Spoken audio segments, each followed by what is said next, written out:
of the Mason-Dixon. This is the Week in Review at the Abbeville Institute. Here is your host, Brian McClanahan. Welcome back to the Week in Review at the Abbeville Institute. This is your host, Brian McClanahan, and this is episode 144, covering the week of October 29th through November 2nd, 2018. Glad to have you back on the program. Glad to be here. Please follow us on Twitter at Abbeville Institute, like our Facebook page at Abbeville Institute, and you can subscribe to our YouTube page at Abbeville Institute. If you want to look for those things, go to our webpage, Abbeville Institute, Abbeville, institute.org. At the top of the page, you'll find all our social media buttons. While you're there, give us an email address, and we'll give you a free ebook. And you'll get our daily dose of Dixie Monday through Friday and our weekly email on Saturday or Sunday, which includes a link to this podcast. Also, download our app from your favorite app store, whether it's Apple Podcasts or Google Play, and you will get the Abbeville Institute on the go. It also includes this podcast and all of our other media items, including our 200-plus lectures. Plus, you have a link to the website so you can get all of our articles daily through the application. It's free. So go on out there and get that. Also want to remind you that time is running out. If you're listening to this podcast, listen to this episode, and it's before November 5th. November 5th is the last day to sign up for our conference in Dallas, Texas, on the revival of secession and state nullification.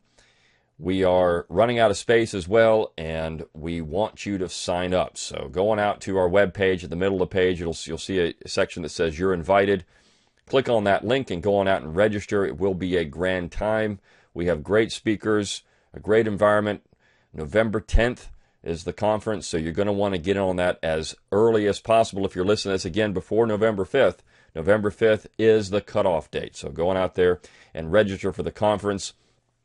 Also, remember that we exist on your generous contributions alone. So if you do like what we do, if you like the podcast, if you like the website, if you like our conferences, if you like all the stuff that we do, please consider a tax-deductible donation to the Abbeville Institute. Anything you want to send, whether it's monthly, annually, it is greatly appreciated, and it does go to a good cause. So, time is running out to get all your finances in order for 2018's taxes. So, if you want to take a little off of that and help out the Institute, you can by giving us a donation. Again, monthly or annually, we've got all kinds of options. Just go to the webpage again. At the top of the page, you'll see a button that says support. Click on that, and you'll have donation levels, and you can donate that way.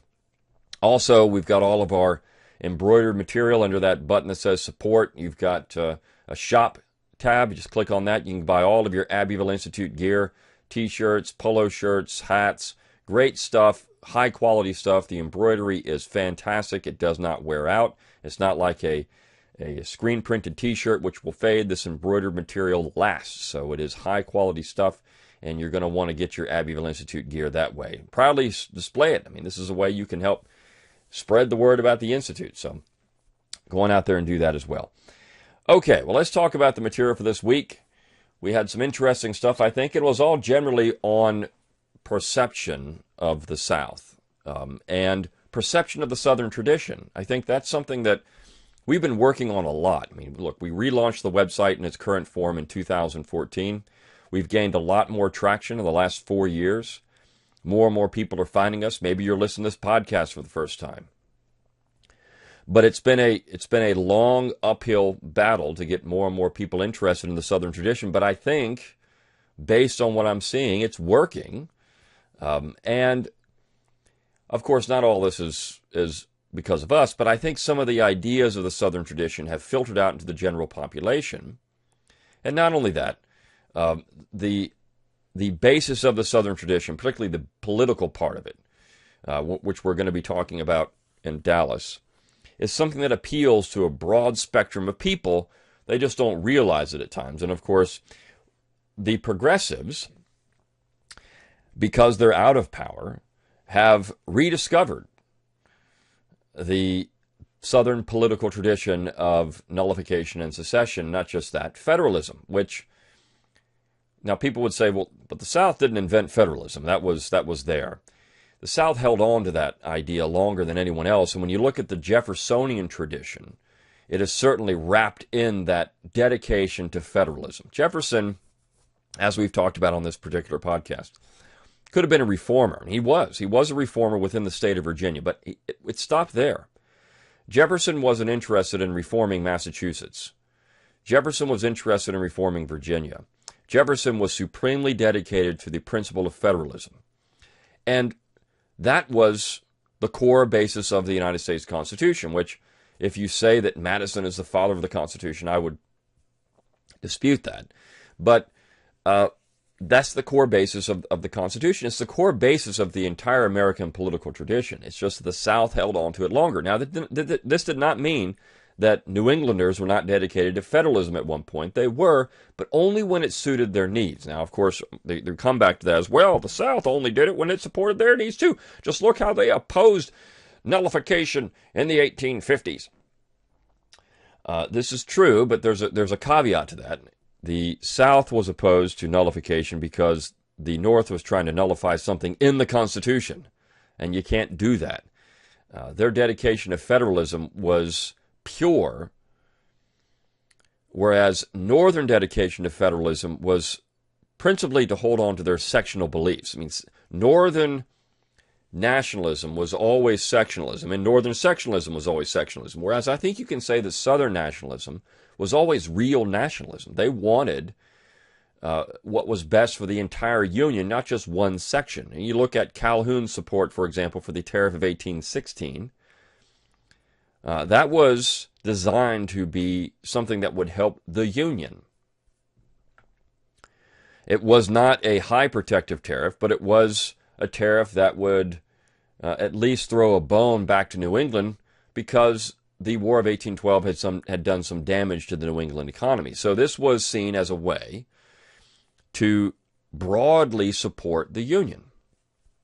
Whereas when you get to the Tariff of 1828 and the Tariff of 1832, that was a completely different situation. Those were not even veiled. They were overt attempts to enrich one group of people, Northern industrialists, at the expense of everyone else, and particularly at the expense of the South. So I think that that's important to understand when you look at the situation in the United States in the 19th century. And so the Southern political tradition of decentralization is something that's become in vogue again, at times on both sides, but as Calhoun pointed out in the 1830s, it's only used when you're out of power. Once you're back in power, generally the establishment side of each party, the Democrats, Republicans, the right or left, they tend to disregard it. And I think you're seeing that over and over again from most individuals in the Republican Party. And certainly you're going to see it if the Democrats are back in power at some point. But right now they're barking about we need to go back to have some type of state control of things. And the first piece of the week is written by yours truly. It's entitled Progressive Neo-Confederates. Now remember, anytime someone on the right says, what we need to do is we need to have the states control these things, the first response is neo-Confederate.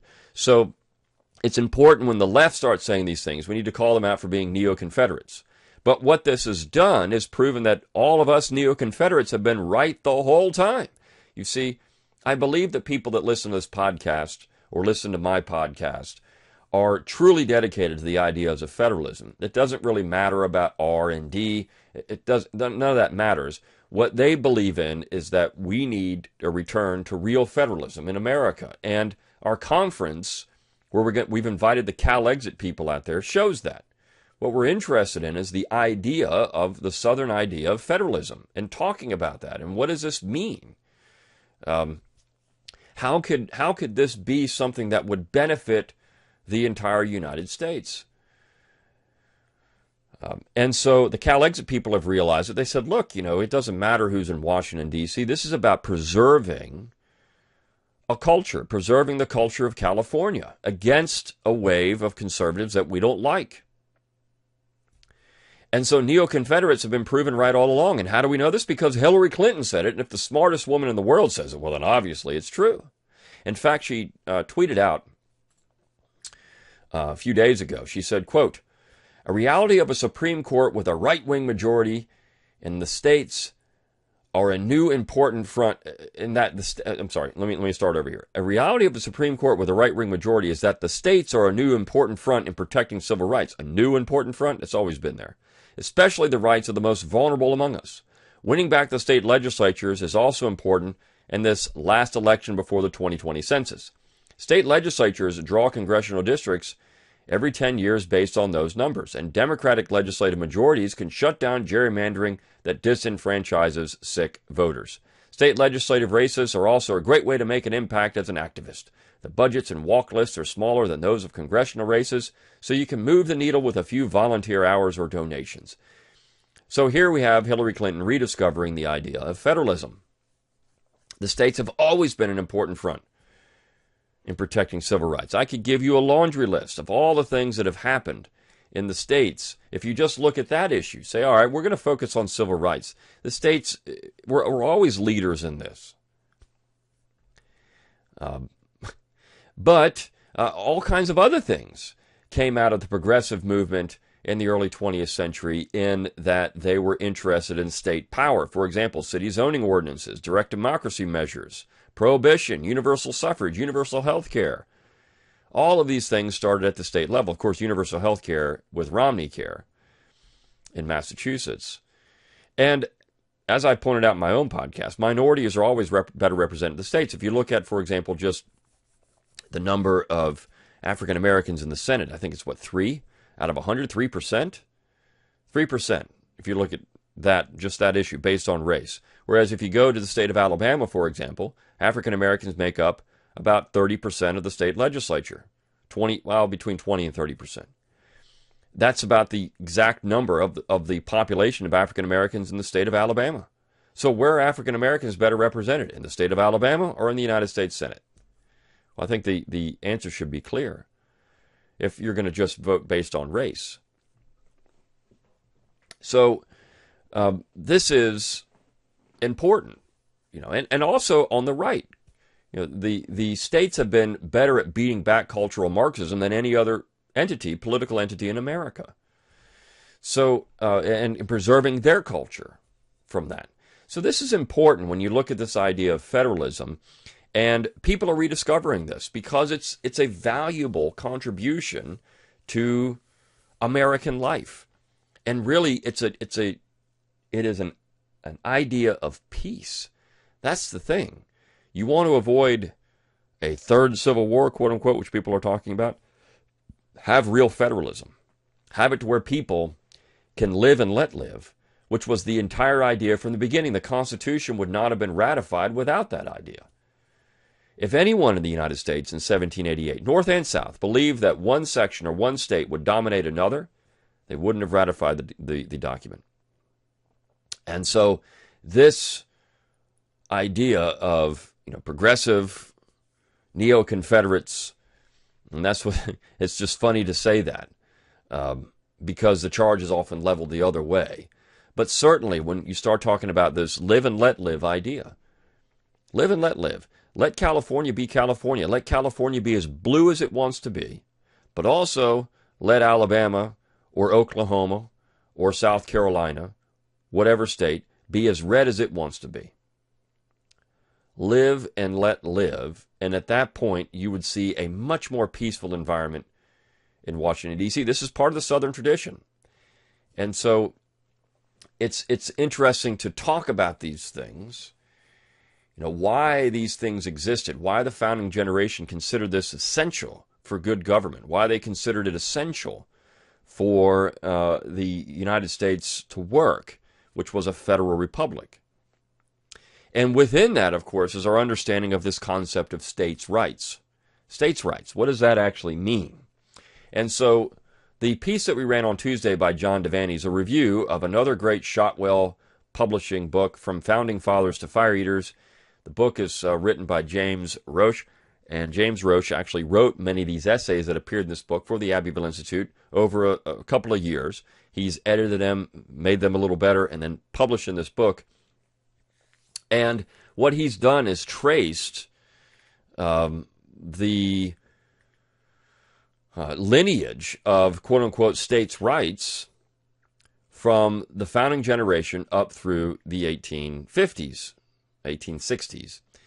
And I think it's a valuable contribution to the literature on this particular topic. So he focuses on Jefferson and Madison, St. George Tucker, John Taylor of Caroline, Abel Upshur, John C. Calhoun, and Robert Barnwell Rhett. And this is a look at their public lives. And so, and principally their positions on federalism. Again, the theme, federalism. I mean, you look at these individuals, particularly Tucker and Caroline and Upshur, and Calhoun. Now, Calhoun was not seen as a purist by the old Republicans because of his dabbling with nationalism. Though he, of course, would eventually come around to their positions on just about everything. But when you look at people like Tucker and John Taylor of Caroline and Abel Parker Upshur, these three individuals, I think, are so important for understanding this Southern position on federalism and what it actually meant and where it came from. And, of course, all three are from Virginia. What you're looking at in that group, only two of those individuals are not from Virginia, Calhoun and Rhett. And the Virginia political tradition, as Calhoun said, if Virginia would just lead, if Virginia would just lead again. Now Virginia's lost today; it can't really lead. It's been because of the federal city. It's not really Virginia anymore, and the northern part of the state, and the other parts of the state don't have enough political clout to make Virginia Virginia. But when you look at these individuals and what they said about the general government and how they viewed the general government, the powers of the general government, that is the Southern political tradition. If you haven't ever read St. George Tucker, if you haven't read John Taylor of Caroline or Abel Upshur, this is a great introduction to those individuals. And the book is not expensive. It is a meaty book, though. I think it's around, close to 500 pages, I think, something around there. A meaty book, and one that's well worth your time to read. And I think Dr. Devaney has done a great job with this review and really bringing that out. As he says, Mr. Roche appropriately contextualizes these important Southern contributions in the political traditions and historical experiences of the British Isles. He says Mr. Roche has uncovered a living, breathing political tradition which possessed a remarkable diversity in reasoning, methodology, and even conclusions among its adherents. Imagine, some of the political thought Southern statesmen drew from can be traced to a time before African bondsmen or any European freeman or indentured for that matter set foot in America. Imagine that. It's one thing I talk about in my American Constitutions class. You got to go back before that. The Southern political tradition is older than the South itself. Southerners held on to it longer than the other sections. So it's a continuation of this Western civilization, this political tradition, and more importantly, the English tradition of the rights of freemen. So this is well worth your time to go out and get this book. Again, Shotwell Press has hit another home run. They've published some really good stuff recently, and this is something that you should pick up. And of course, Mr. Roche being a Abbeville contributor almost from the beginning. He was writing essays, I believe, back in 2014 for the website when we first launched, and he's been a valuable contributor to the Institute in terms of material for our free website. Remember, everything we do is free, so if you want to support us, that does help keep the lights on because everything we do is free for the public. We don't hide. We're out there for people to see what we do. And we want that. We want people to see the valuable part of the Southern tradition. And here it is, right here, right in front of you, for all to see, and a great book from Shotwell Press. So go out there and pick that up, From Founding Fathers to Fire Eaters. And it's a real discussion, the constitutional doctrine of states' rights in the Old South. And so well worth your time to get it. Now, the last pieces for the week have to do with the other side of the political spectrum, the other side, in so many ways. Because with the progressives, you expect them to not really care for the South, for the Old South, for Robert E. Lee, or anything like that. You expect that. And so when they adopt federalism and they start coming out and saying, we want to do things, rekindle federalism. It's fun to poke fun at them. It's also fun to poke fun at the neoconservatives, though, because they're just as nasty when it comes to demonizing the Old South, demonizing the war for Southern independence and saying it was an unjust war, that the South was all wrong.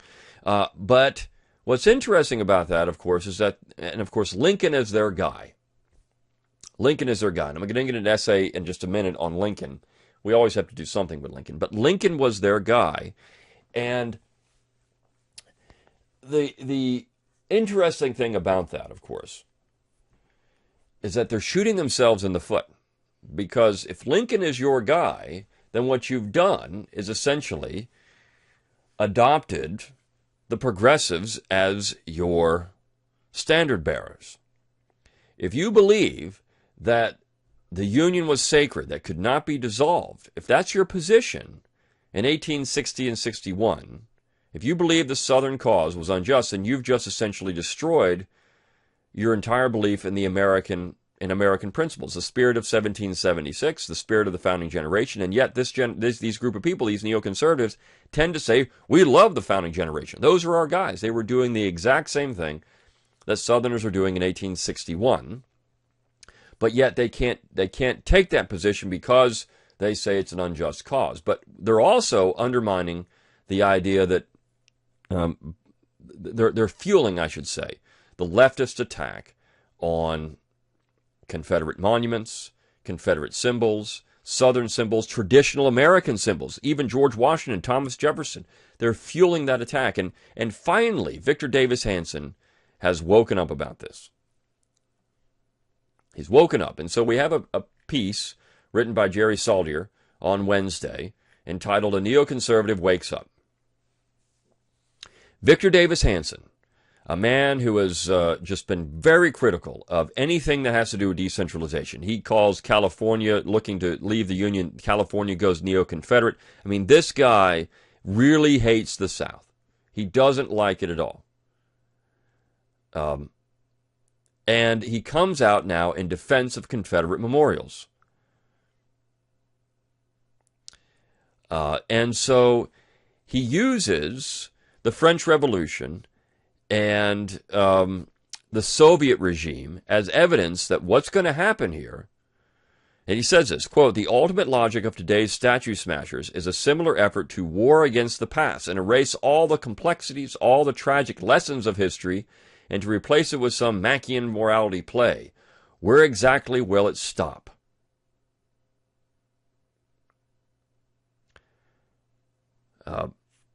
As Salyer says, though he has no great affection for the South, Hanson is a refreshing contrast to most conservative pundits insofar as he is intellectually honest enough to acknowledge the long-term implications of politically correct fanaticism. First they come for the Confederates, and I didn't speak up because I wasn't a Confederate. Then they come for everything else. Now, Hanson also says, where's it going to stop? Is it going to stop with Shelby Foote? Is it going to stop with Sweet Home Alabama, the night they drove old Dixie down? Are these things going to go away? Yeah, I mean, actually, Sweet Home Alabama is now considered by some people to be a racist, modern version of Dixie. I mean, this is the new Dixie, and it needs to go away. We did a whole conference on Southern music, and those lectures will be going on the website very shortly. Before Thanksgiving, they'll be up. And so you'll hear this stuff, but this is people have said this is a modern version of Dixie, and it's racist. You can't play Sweet Home Alabama. Sweet Home Alabama.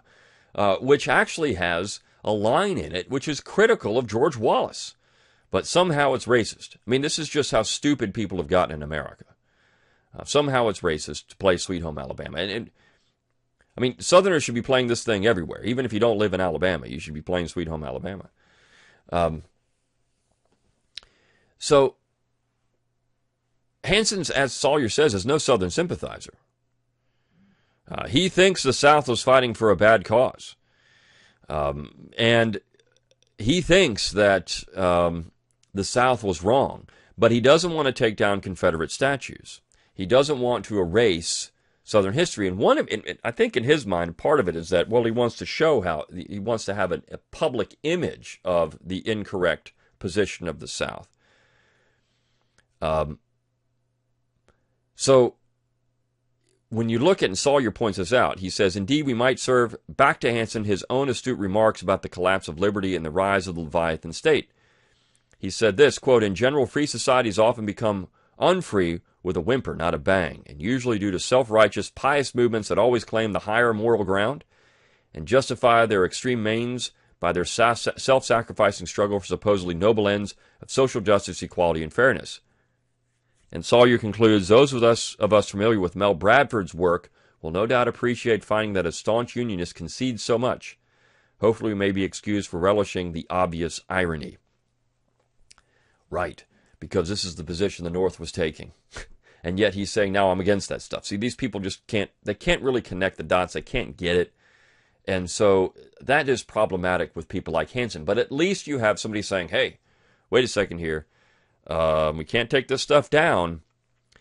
You'll take that. You'll take that ultimately. And I know people that we've been very critical of Victor Davis Hansen at the Abbeville Institute. I know some people who work with him, and they say he's a very nice fella. He's a great colleague. He's just wrong on these issues. And one of the reasons why he's against, California leaving, he's from California. He just doesn't really, he hopes his state doesn't go left-wing as it is. It already is going that way, but he just doesn't want it to leave the Union. But here, at least he's taking a position where he's being fairly intellectually honest, at least at this point, saying, well, I mean, we can't, this is going to be another Soviet, French revolutionary-style purge of all things in Western civilization. If we start with Confederate monuments, it's going to filter out into other things. We're going to have to take down the Jefferson Memorial. We'll have to take down the Washington Monument. We'll have to contextualize. There'll have to be big plaques in front of the Washington Monument. Yes, but Washington owned slaves. I mean, where do you stop with these things? That's a really great question. I think people are starting to ask these questions, and they're pushing back against some of this stuff, though I don't think forcibly enough. Now, the piece on Thursday, in contrast to that, is McChrystal versus Lee. And it was written by Paul Yarbrough, and it's about Stanley McChrystal, who was, of course, the leader of the war in Afghanistan. But he's written a book entitled Leaders, Myth, and Reality, where he bashed Robert E. Lee. He went on to the CBS this morning, and he said that he had taken down a picture of Lee. He thought Lee was a great soldier, and then he took the picture down. Why? Because he was trying to tear down the country that George Washington helped build, and plus his wife said she didn't like the picture, so he had to take the picture down. But this is what he said. This is what he said. So he has people like great leaders like Coco Chanel. Yeah, Coco Chanel. Obviously, when I think of leadership, I think of Coco Chanel. I mean, that's the first person that comes to mind when I think leadership. I mean, this is very important to think of Coco Chanel.